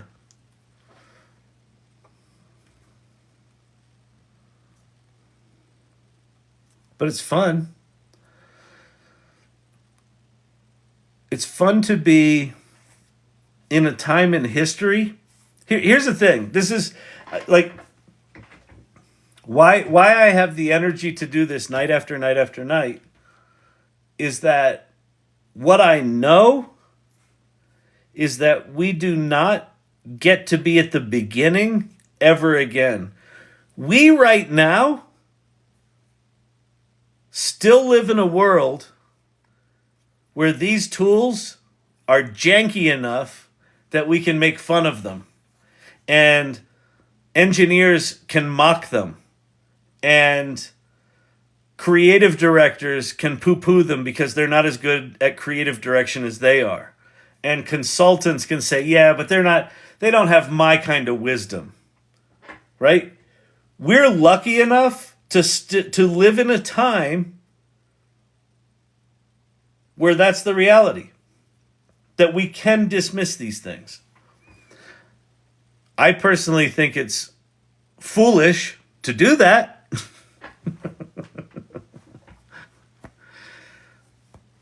But there's going to be a time 5 years from now where we will look back at this kind of 2 to 3 year period as the transition period, where there was how we did shit before.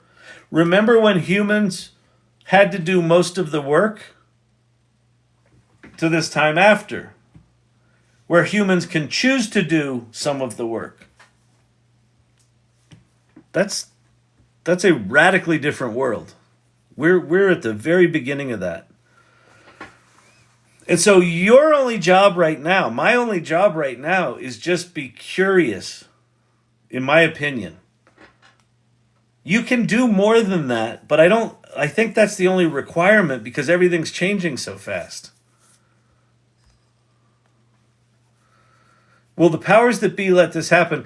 It's a great question, Gigi Mom. I think that the death throes of the current centers of power are going to be dramatic, and they're going to try to put the genie back in the bottle when they realize that as much is about to change as it is. Like when it becomes apparent that everything's changing, I think the current powers that be are going to absolutely freak out and try to put the genie back in the bottle.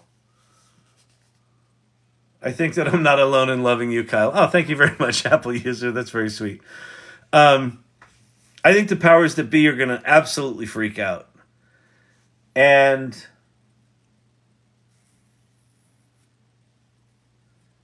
who has power in society, I think, is going to shift. And the current powers that be they're going to fucking hate that. They're going to do everything they can to kill it.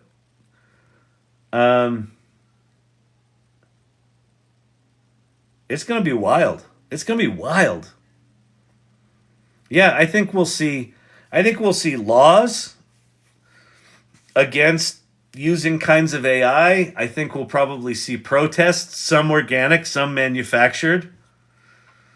Have you read the book AI 2041? It's about 10 possible ways we can live in a world with AGI. No.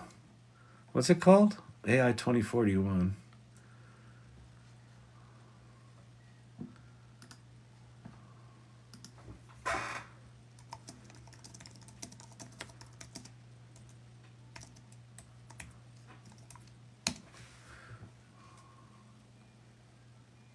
Ten Visions of Our Future.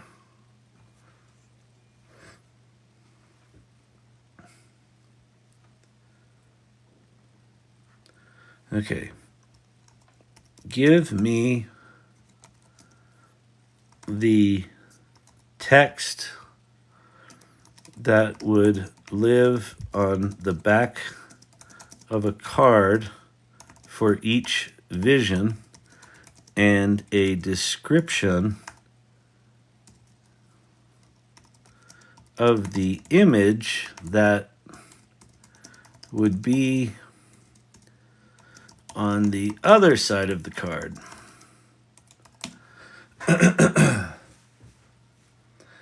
AI 2041 Visions and Card Descriptions.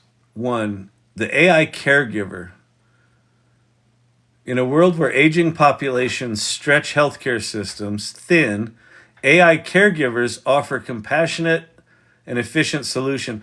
I honest to God, I think that's the one that people are going to be the most appreciative of, and that's going to have such a profound impact. When you talk to Pi, it is more compassionate than most humans you talk to. It doesn't make fun of you. It doesn't get exhausted. It's got infinite patience. It's got infinite knowledge. That's a really interesting one. They monitor health, provide companionship, ensure the well-being of the elders, transforming the landscape. Okay, cool. Vision, AI-powered education. Imagine a classroom where learning is tailored to each student's pace. That's what we just did with Diane, with her daughter, with the biology, right? So imagine where every student gets totally customized education based on what they want to learn. This vision brings to life an education system that adapts in real time, making learning more engaging. AI and climate. AI steps up the battle against climate change, harnessing vast data to drive sustainability. From optimizing energy use to restoring ecosystems, this vision portrays AI as a pivotal ally. Space exploration helps us with that. Future of work. as AI reshapes industries, it unlocks human potential by taking over routine tasks, spurring innovation, and creating new career paths. The vision portrays a future where work is more meaningful and aligned with human creativity. That's again the thing that the thing that I get excited about with this stuff is a lot of the jobs that exist are not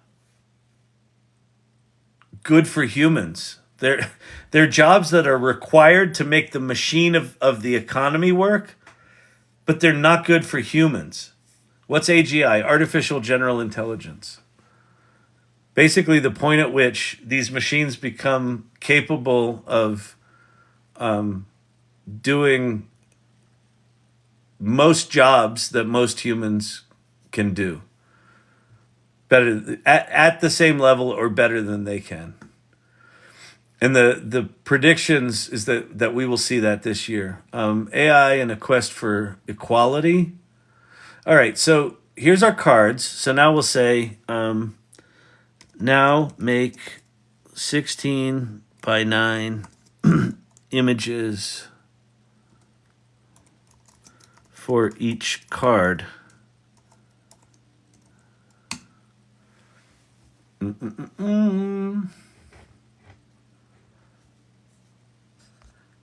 Silver Fox had a great day with Pi today. Yes, some teachers will get personalized AI. Absolutely. I like Pi. I think you're talking about a different Pi, Azazel. There's the elder care. There's the elder care card. I mean, you know what's crazy though? Like, what? 2 years ago, that image seemed ridiculous. And then, did you see this thing? Figure 1, OpenAI.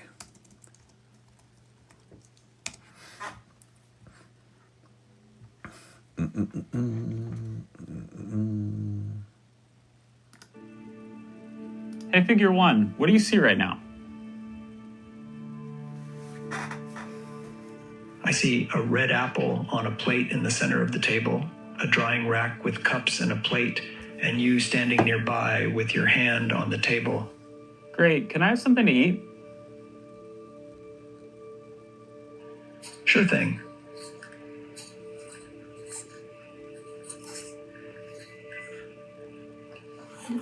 Great.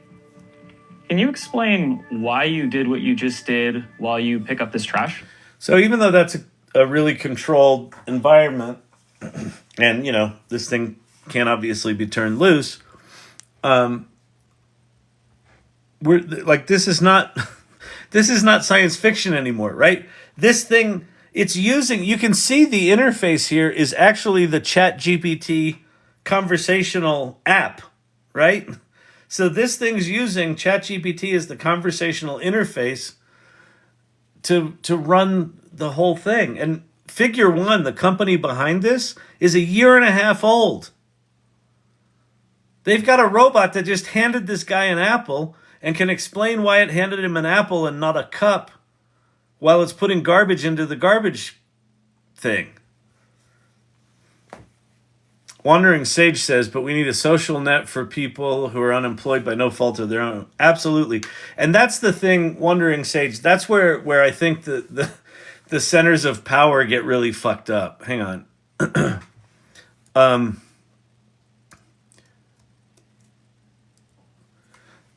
The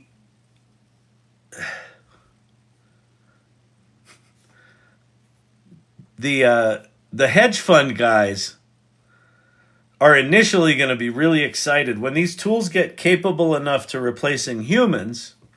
The hedge fund guys are going to go, great, cut all the humans, awesome. Let's put more profit in the pockets of everyone. That's going to overwhelm a system that's not prepared for, you know, just sort of a dramatic dump of unemployment, right? And so, absolutely, something's going to have to be handled. And I think it's going to be a short-term, we're going to have something like UBI short-term. But one of the things that Sam Altman is building in parallel with Chat GPT, with OpenAI, is his whole thing called Worldcoin. And the structure of OpenAI is when they created it as a capped for-profit company, what it basically says is investors can make up to 100x of their investment, and then any money, money that is made above that goes back to the nonprofit to be distributed out to the people who are being impacted by the technology. So he's already thinking about this, like, structurally. The way this is, whether you agree with it or not, he's at least thinking about it. He's got this thing called Worldcoin, which is the currency. He's got this thing called World ID, which is, you're a verified human being. And he's got a transaction, like a PayPal-like system, where you can actually spend that money. So if indeed these tools get so good that they can displace lots of people, what he's saying is take the upside of that and funnel that back into the system. Now, that's one company, right? Not every company is going to do this. So this is where government's going to have to step in. And this is, again, where the centers of power are going to get really fucked up. It's going to be insane watching what happens. But yeah, I absolutely agree. In the next 3 to 5 years, something's going to have to happen if there's this kind of disruption. And it's not just going to be in the United States, it's going to be globally.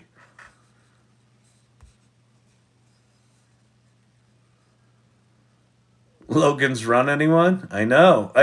Again, this is one of my other sayings. We're living in a post-sci-fi world.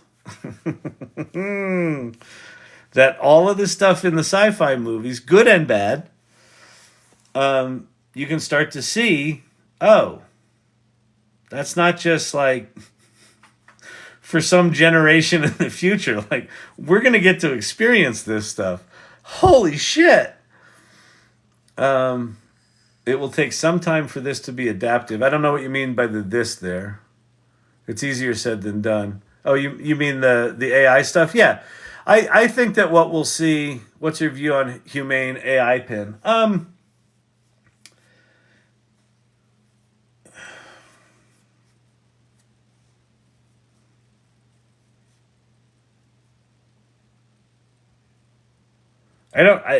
I think an $800 shitty phone while I still have to carry my phone doesn't make a lot of sense. I did order the Rabbit R1, which is $200 and doesn't require a subscription and has a screen and has a cool scroll wheel and interface. There's something cool about the walkie-talkie-ness. There's something nostalgic about the Rabbit R1.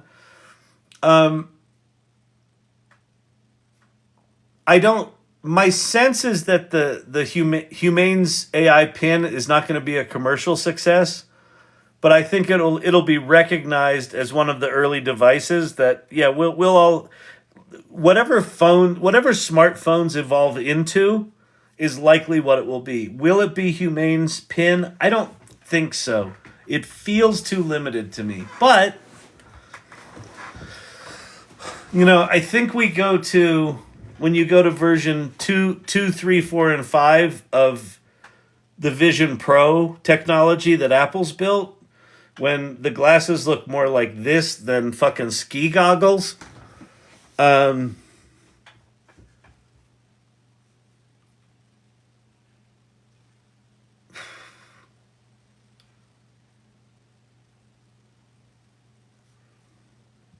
yeah, I see the Pin, and really the Rabbit as well.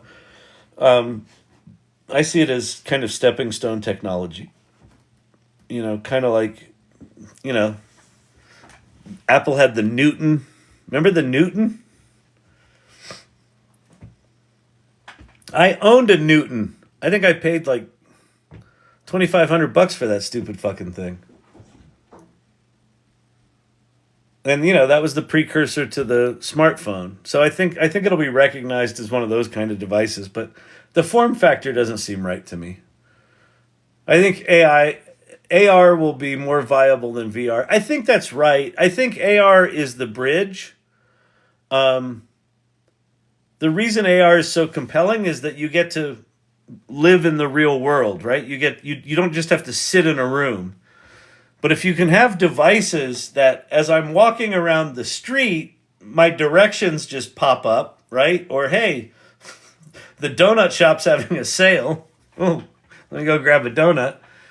That's great. But then if I sit down in the donut shop and I don't want to deal with all the riffraff, I can just sort of spin the dial and go into VR. That whole thing that Apple did about, they don't call it VR versus AR. They just say, do you want to go more immersive or not? Like, do you just want your world augmented? Do you want to be able to be working on your computer screen in the diner? Or do you want to be able to be working on your computer screen in the Rocky Mountains? Your choice. Heads-up display on your glasses. Yeah, exactly. So I think that'll come pretty quick. Once the hardware gets there. So I think version 3 of Apple's goggles will be decent, and then by 5, so probably 10 years out, because I think they do every 18 months or so, they do some new iteration.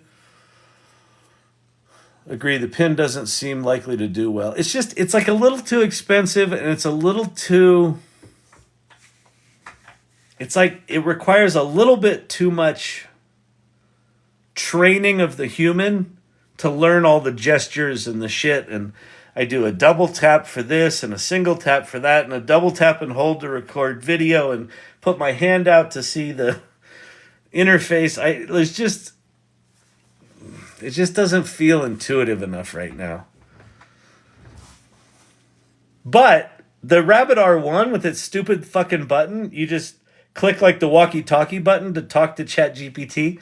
That to me feels cool. Like, that to me feels like, I know how to do that. You push the button and talk. Is it going to be stupid? Probably. But I will tell you, you will see it here first. Because I'm in batch 1. I'm getting one of those motherfuckers. It's only $200.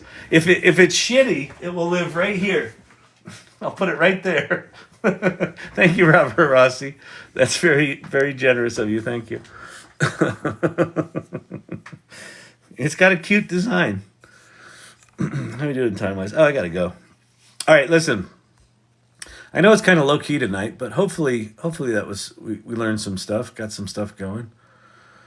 I want Pi to be like, hey, Siri. What do you mean? Oh, where it can actually take actions? Hey, Siri, go away. Okay, I found this on the web. For what do you mean? Where can I take actions? Hey, Siri, go away. Check it out. Hey, Siri. Uh-huh. Go away. Okay.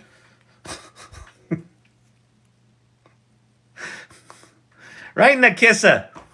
To the moon, Alice. To the moon. Oh man, Neuralink. Yeah, I guess Neuralink is the other one. Although I gotta say, I don't think that. Did you see the new patent for the? This is fucking crazy. There's a new patent. I don't know if it's new. There's a patent from Apple that the thing that goes in your ear for the Apple AirPods actually has electrodes on it that can directly send signals to your brain. So I don't think we're going to need surgery. Maybe for paralysis and things like that, we'll need surgery with something like Neuralink.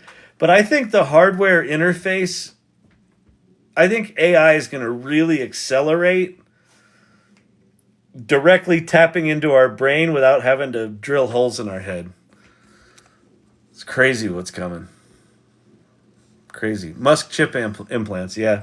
You know what's funny is, like, I didn't get his chip implants until I started really digging into this AI stuff. Because I was like, why would I want, like, an iPhone app to be controlled by my brain when I was just, when it was just iPhone apps in the world?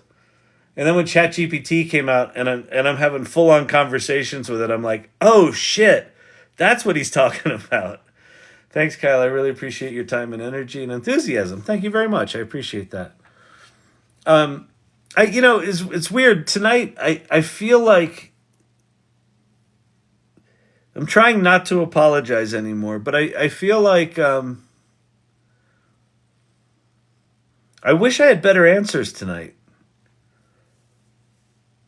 We just feel like we're in this transition period right now, and we don't know what we're transitioning to. Like, all of it is speculation over here, and I feel like we've seen enough in 2023 and 2024 that we kind of know, okay, this shit's different than anything we've ever seen before. And we know the limitations of it. Like, we played with it enough in 2023 and this year that we know it's got these significant limitations.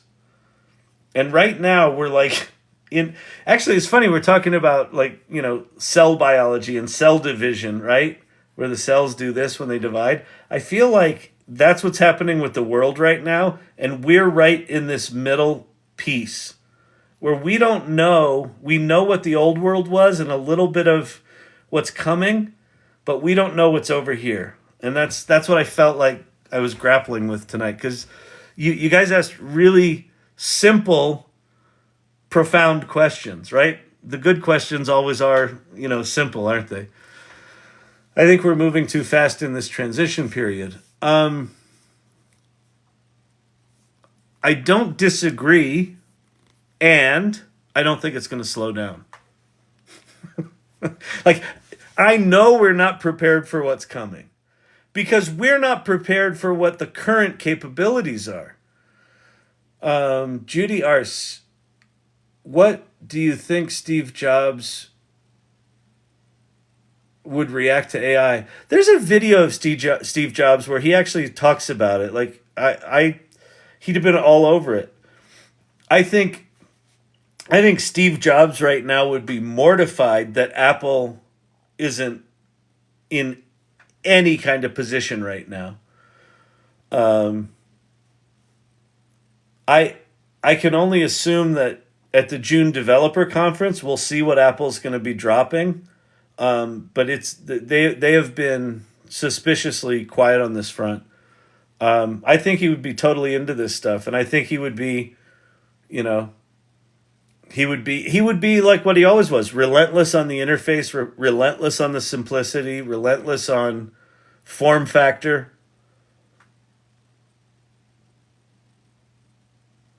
And would understand. I mean, the one thing that he got better than anyone, like, I don't see anyone anywhere close to him,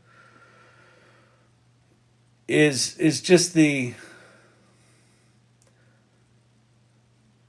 dance between art and science. Like, I feel like you look at Google, it's an engineer heavy environment, and Steve just always got that it's about serving humans with technology. It's not about building technology to sell to humans. So I saw a video of a guy. Oh, the video of the alien warning of artificial superintelligence. Yeah, I saw that. I don't know.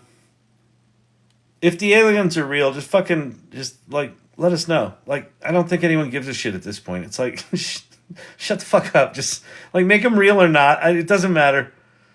If they're fucking time travelers, then great. Just reveal yourselves and tell us what's coming and what we need to do. It's like, I'm so fucking sick of conspiracy theories at this point.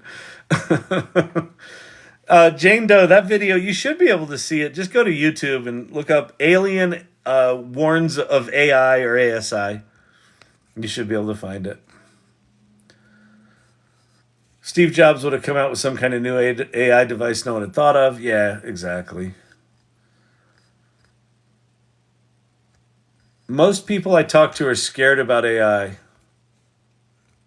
Steve knew it was about functionality. Well, Steve knew it was about experience. That the functionality served the experience. Um,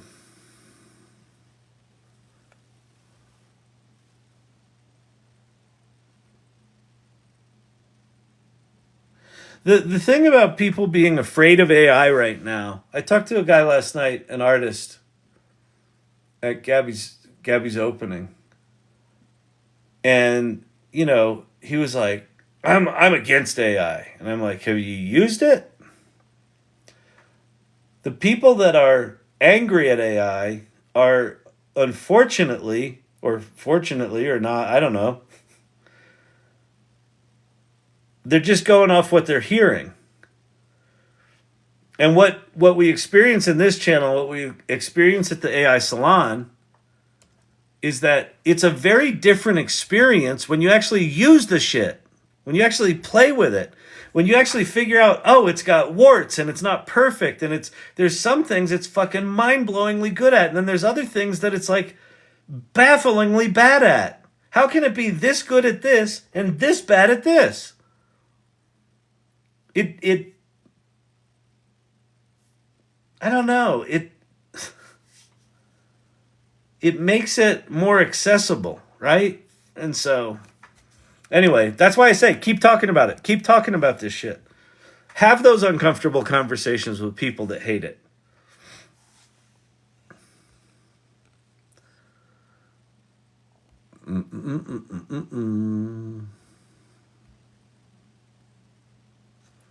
Ba ba da ba ba ba ba. Humans need sleep, so AI will take over in time. People fear what they don't know, me included. Yeah. But the thing is, you don't need to be some sort of special human. Okay, so here's a good thing. Here's a good comparison. Generative AI is currently being sort of compared to nuclear bombs, right? They're saying this is the Oppenheimer moment of AI. You had to be an Einstein-level physicist to create the bomb. And its sole purpose was to destroy humanity. Right? You don't have to be a nuclear physicist to use Chat GPT, but you still get to benefit from the power of that tool. And it can be used for good and is being used for good. And so we, right now, get the opportunity to use these tools and shape the direction of how they're going to be used. It's not just a group of scientists in a small town in the middle of New Mexico. It's hundreds of millions of people using these tools. We're right now, we're in a really weird time where we're getting to play with the same tools at the same time that the government and the military gets to play with these. The military didn't have early access to Chat GPT. They had all sorts of AI, but the generative AI stuff, the stuff we're playing with it at the same level of use and power that big corporations and the military have access to. I don't know that that's ever happened in history. It's remarkable. So why would you not at least learn what that is? And that's what I think we need to evangelize. That's what I'm evangelizing. I don't give a shit what you evangelize. I do. I hope to inspire you to understand why people are afraid and get them up to speed on what's possible. All right, I got to go pick up my boys. So, if you want a community of people that are into this AI stuff, that's it. The Salon.ai. It's called the AI Salon. Go check out what we're about. Join it. If you join, it doesn't cost anything. If you join, the first thing I want you to do, there's a section in the community section called Introduce Yourself. Go there and introduce yourself. Use your real name. Why? Because being in community is how people are going to get hired in the future. You're not going to get hired for your skills in the future because these tools are going to have the skills. You're going to get hired for who you are and who trusts you. So when you come here, step in as a human. I disagree with you on that one, Kyle. I think the military and government have more advanced stuff. They may have more advanced stuff. They don't have more advanced stuff from OpenAI.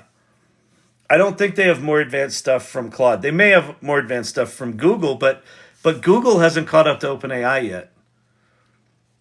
I think they've clearly got more advanced stuff in terms of specialty system AI. I'm talking about general use AI, the large language model stuff, the generative AI stuff. But whatever, we don't know. It's the military. My buddy Richard Boyd, who's been in machine learning and AI for 20 years, he works with the military. He sold his company to Lockheed Martin. The military has fuck all of a clue about what to do with this stuff. They have no idea what to do with this right now. Palantir is figuring it out. Palantir put a large language model front end on a bunch of military systems. So you want to go get freaked out, go look at the work of Palantir. We had it before them, to be honest. Exactly. Anyway, I got to go. Night all. So go there, follow my channel, subscribe, just whatever. Go do that. Keep coming back. All right, I got to go. Later.